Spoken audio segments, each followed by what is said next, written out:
Assalamualaikum warahmatullahi wabarakatuh.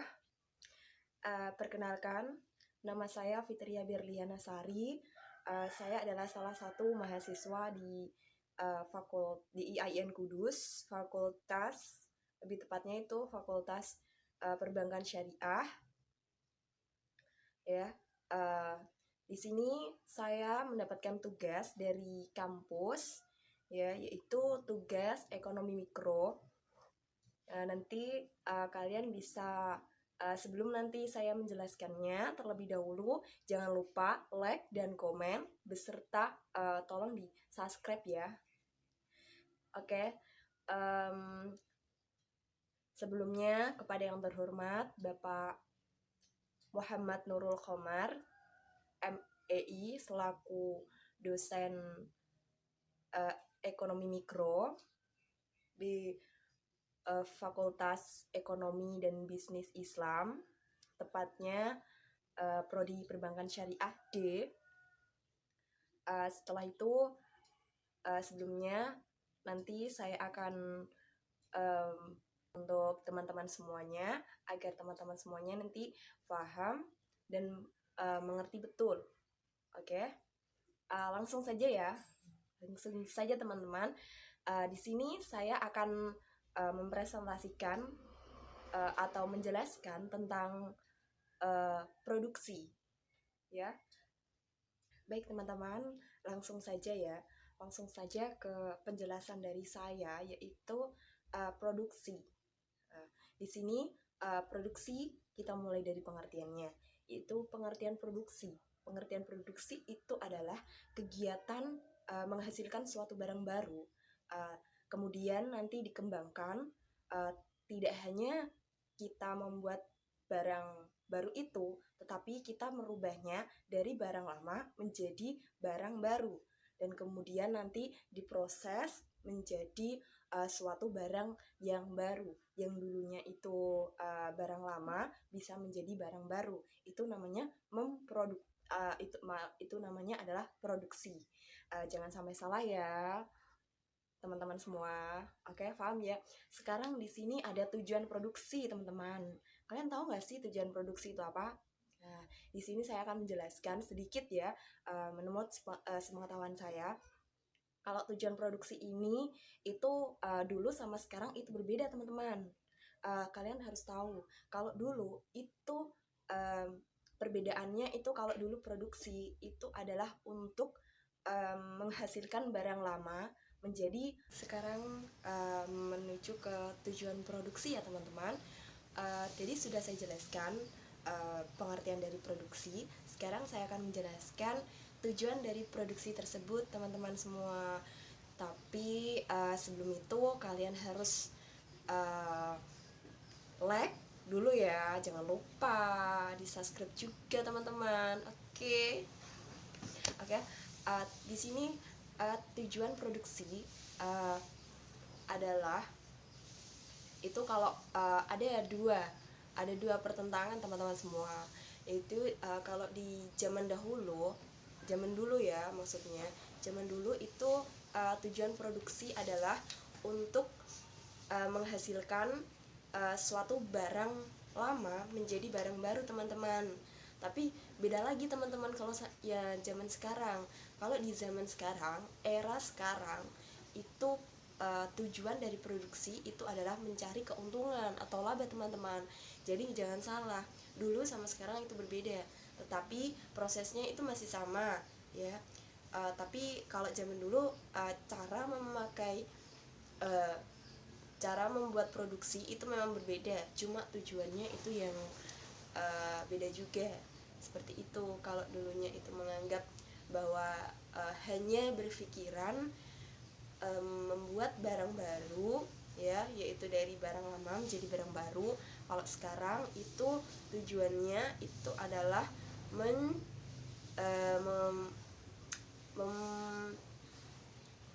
menghasilkan keuntungan atau laba. Jadi jangan salah ya teman-teman.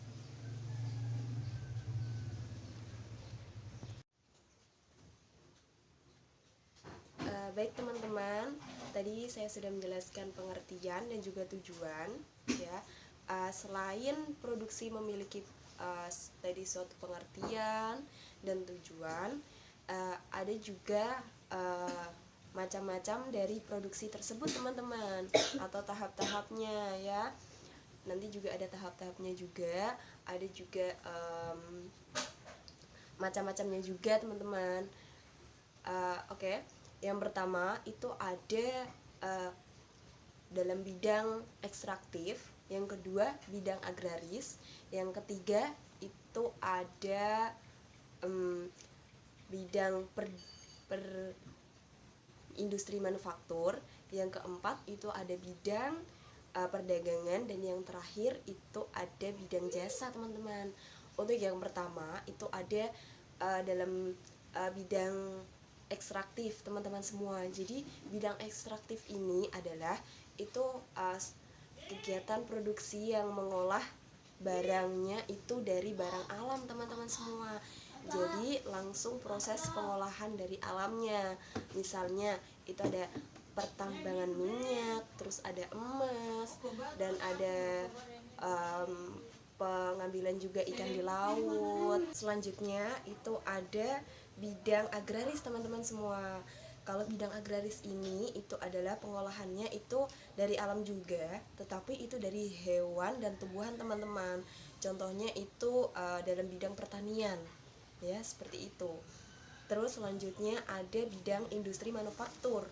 Kalau bidang industri manufaktur ini itu adalah bisa saya contohkan, itu adalah hasil dari misalnya dari pabrik itu mengolah bahan mentah menjadi barang setengah jadi atau barang jadi teman-teman semua. Jadi seperti kalau pabrik-pabrik itu dalam pembuatan misal pembuatan tahu atau apa gitu ya, dan lain-lain lah pokoknya. Terus selanjutnya yang keempat itu ada bidang perdagangan teman-teman semua. Jadi kalau bidang perdagangan ini bisa dicontohkan, ini contohnya kalau misalkan kita menjual dari kayak pertokoan seperti itu ya, berdagang di toko, terus di pasar juga seperti itu. Terus selanjutnya yang terakhir itu bidang jasa. Jadi kalau bidang jasa ini menyangkut pada jasa, jadi jerih payah kita. Misalnya itu kayak supir angkot gitu kan ada jasanya juga. Terus dari misal menjahit juga bisa, seperti itu teman-teman. Terus saya sudah menerangkan macam-macam. Sekarang saya akan menerangkan juga tahap-tahap dari produksi. Siap semuanya ya. Jangan lupa loh tadi loh di like, subscribe juga. Oke. Baik, sekarang langsung saja ke tahap-tahap dari produksi. Itu ada 3 tahap teman-teman. Yang pertama itu ada tahap primer, yang kedua ada tahap sekunder, dan yang terakhir itu ada tahap tersier. Baik teman-teman, tadi saya sudah menjelaskan ketiga tahap dari produksi. Ya, sekarang saya akan menjelaskan dari ketiga tahap produksi tadi. 3 tahap ya. Yang pertama tadi ada tahap produksi primer. Ya, tahap produksi primer itu meliputi dari bidang ekstraktif dan agraris teman-teman semua. Jadi ini itu adalah menjadi kegunaan dasar ya dari proses awalnya. Terus yang kedua itu ada tahap produksi sekunder teman-teman.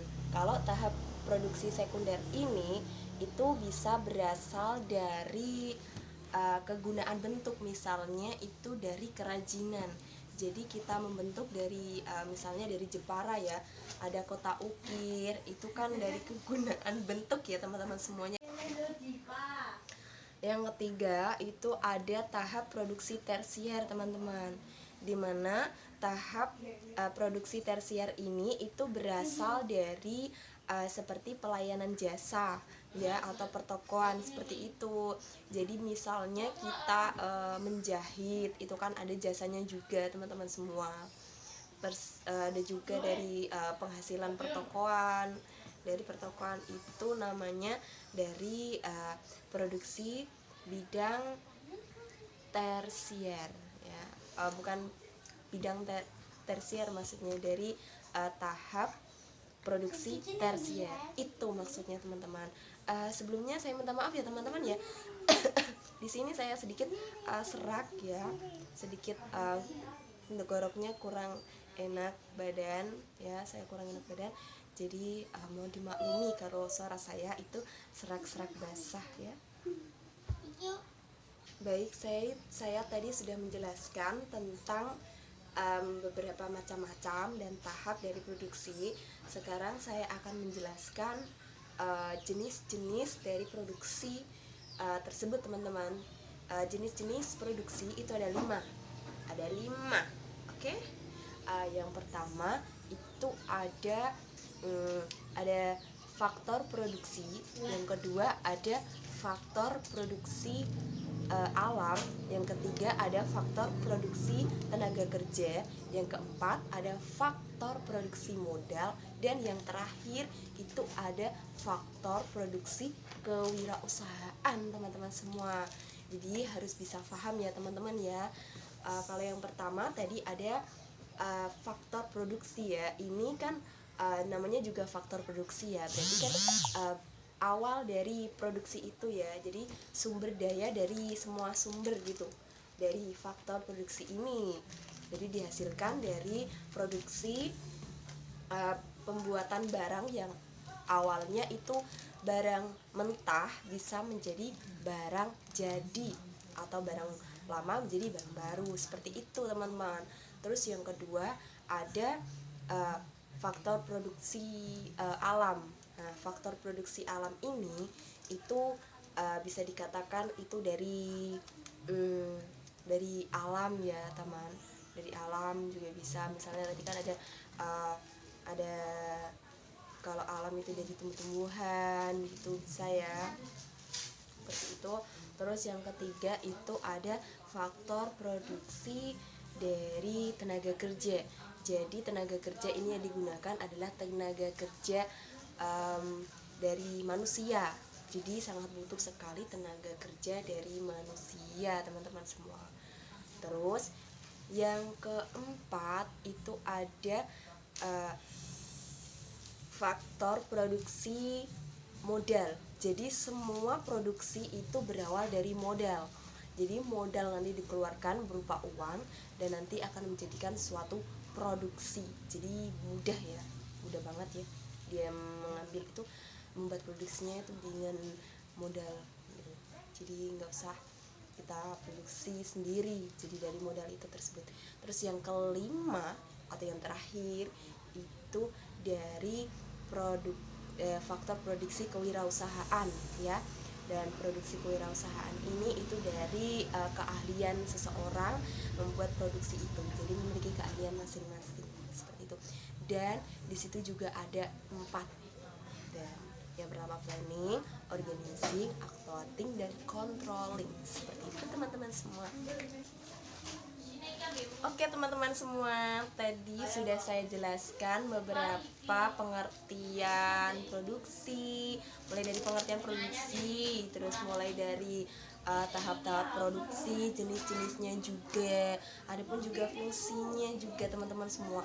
Produksi ini fungsinya itu biar semua orang itu bisa memanfaatkan produksi itu, bisa membuat produksi itu nanti bisa kita jadikan, misalnya kalau misal kita pakaian, nanti kan produksinya bisa kita pakai, seperti baju aku kan dari produksi, dari konveksi bisa, dari pabrik garment juga bisa teman-teman semua. Oke, dan di sini saya membawa contoh satu teman-teman, membawa contoh satu produksi. Nah misalnya ya teman, saya membuat roti.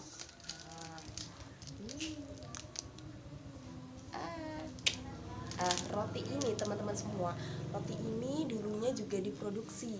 Yang pertama dari produksi pabrik roti sendiri, jadi semua tahap itu juga ada, prosesnya juga ada. Saya membawa contohnya roti. Ini bahan pangan ya, jadi roti ini bisa dipangan. Saya makan juga bisa ya, saya makan juga bisa. Tapi sebelumnya saya juga nanti akan merangkan kurva dari produksi tersebut ya. Mau tahu ya, tunggu saja. Oke? Oke teman-teman, di sini ada kurva ya teman-teman, bisa kalian lihat. Itu namanya adalah kurva TP.